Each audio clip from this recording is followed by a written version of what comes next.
Hi, I'm Chris Leader. I'm the president of Leaders Edge Training, and I wanted to take this opportunity and welcome you to our virtual training system. I wanted to congratulate you on making a really great investment. This is a wonderful program.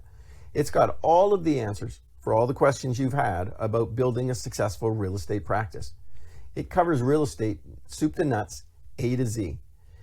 The first session we're going to tackle in our program is going to be your attitude. I believe attitude has so much to do with your success. It's how you see the opportunities that are presented to you. Attitude is infectious. Enthusiasm is infectious.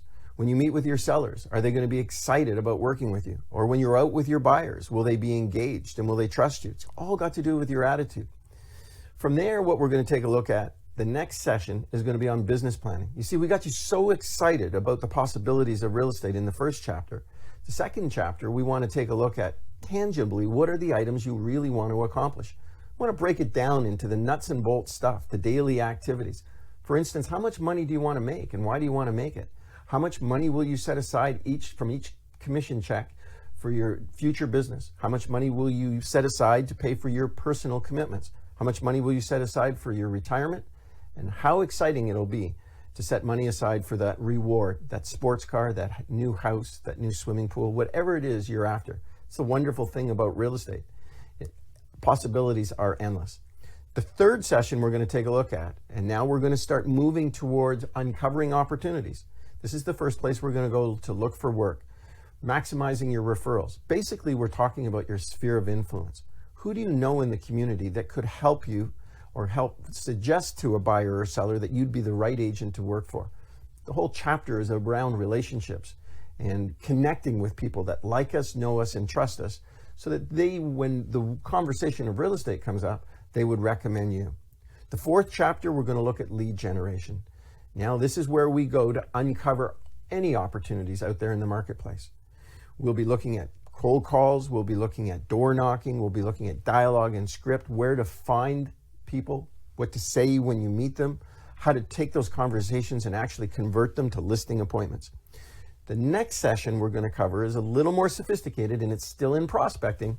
We're going to be looking at geofarms. Now, a geofarm is an investment. It's an area that you want to specialize in. It's a price range, it's a neighborhood, it's a demographic. But we are going to look at what investment is required, how long does it take to get a return, what activities are going to generate the best opportunities. We're also in that session going to take a look at for sale by owners. These people are the granddaddy of all prospects.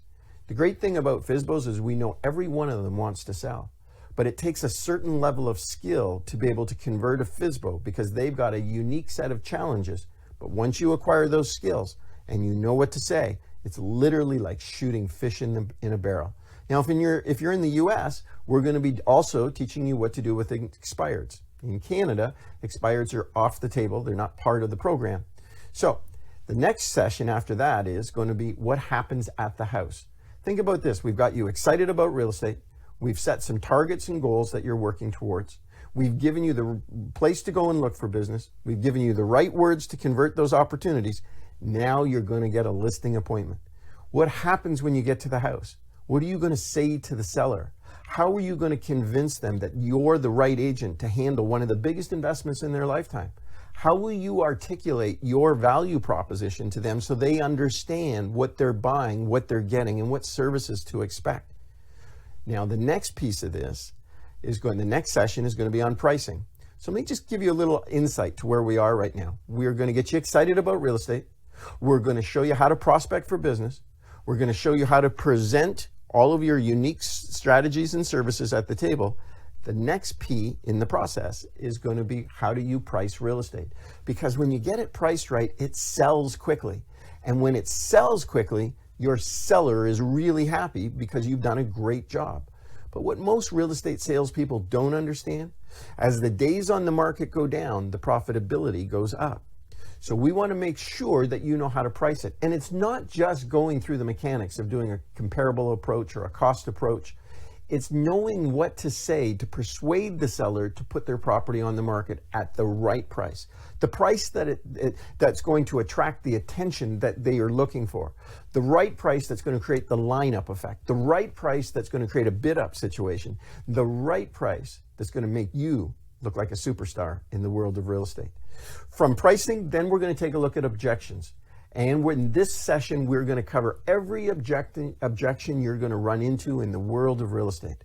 Think of it this way. It's normal for when you're on a listing appointment with a seller, when it comes down to making the decision, to say, I want to think about it. We'd like to sleep on it. We'd like to talk about it in private. We don't like to rush in to make big decisions. How are you going to handle that? What are you going to say to move the process forward and get that signature and get the commitment? What are you going to say to a seller who says to you, well, let me be honest with you. I'm going to interview a couple of agents before I make this decision. How are you going to handle that? Or if they say, we're thinking about selling it ourselves and saving the commission, or the other agent said they'll do it for less, or we want to find one first before we put ours on the market, or the other agent said our home is worth more. You need really good answers, not those slick scripts from 1970, but stuff that's really grounded in common sense, so that when you make when you make the presentation and you tell them what you're thinking and you make those suggestions, they understand it. They see it from your vantage point and they come around to the way you're thinking, allowing you to get that signature.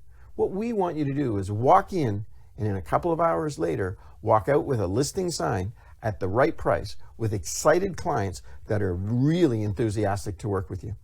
From there, we're going to deal with commissions. Now, commissions are an objection, and they're in the objection category. And some of you may say the commission conversation is more intense today than it's ever been. But I would argue that.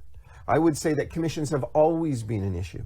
And there's always been a real estate agent or a real estate company that's trying to figure out how to do it for less and how to deliver less in the process. My suggestion to you is, how do you figure out how to deliver more so that you elevate yourself above the average in the industry, so people truly see the value of what you do? I'm okay with paying more for something as long as I'm getting more for my money. But I take real exception to when I'm paid and didn't get my money's worth. Most of the time, commission is really just explaining what you do and how you do it and the investment you're going to make. But don't you worry about it. We got it covered in this particular session, and you're going to be well equipped to walk in and walk out with a full fee on the listing opportunity. The next one we're going to deal with, the next session, is going to be buyer strategies. What are you going to say to a buyer to reduce? Well, first of all, what do you do with a buyer when you're out looking at houses with them? Are you going to get them committed to a buyer representative agreement? Will they agree to work exclusively with you? Will you get them qualified by your lender to make sure you're shopping in the right price range? Will you be with them when you're out looking at properties? Will you take time to understand what's important to them? Will you investigate the needs list versus the wants list? And will you help them narrow the selection and be prepared when it gets right down to the final strokes? That's when they choke. That's when they hesitate. And they need a professional just like you, who really understands the marketplace and understands what they want to do to help give them that gentle nudge to make the right decision. After buyers, we're going to take a look at negotiations, because now the buyer is committed to buying a listing. You're gone back to the office to write up that offer. Your job is to get that offer accepted. And in many cases, you may be competing with other agents, or a buyer who wants to start low, or somebody who wants to think about it before they make a decision to put their pen on that contract. The point I'm trying to make is, will you have the right words, the right dialogues, the right talk tracks, and will you be able to persuade the person to make the right decision? Because the last thing we want is when the buyer is ready only to find out that the house they liked was gone. And that was because you didn't ask for the order. So we're going to handle all of that and how to work with buyers effectively, efficiently, so that they're really happy. Then we want to take a look at technology. If you were asking me one thing that has changed the world of real estate in all of the time I've been in it, it's technology. Technology has created great efficiencies. It's made us very effective. It's elevated the consumer's experience when it comes to videography and photography and staging and how we market properties today. There's a lot of value and a lot of benefits in technology. But what technology is really working? Where do you want to invest your time? What platforms do you need to understand as a base foundation for a successful real estate practice? So we're going to take a look at all of that stuff to help clear out some of the clutter. And then we're going to take a look at websites. You know, when you think about it, we used to say 95% of all buyers start their search online. But I would say today, 100% of all buyers start their search online. And if I was thinking about buying a house in a particular area, that maybe it was an area that you worked in frequently, would I be able to find you? Would I recognize you as the local expert, somebody that I'm curious, want to pick your brain, want to find out more information about the local marketplace and what's available and what to look for in that neighborhood? The point I'm trying to say is, what does your online presence say about you? So we're going to be talking, discussing, and giving you some really good suggestions on how to take a look at your digital profile and what happens out there in the universe. The next session is going to be on social media.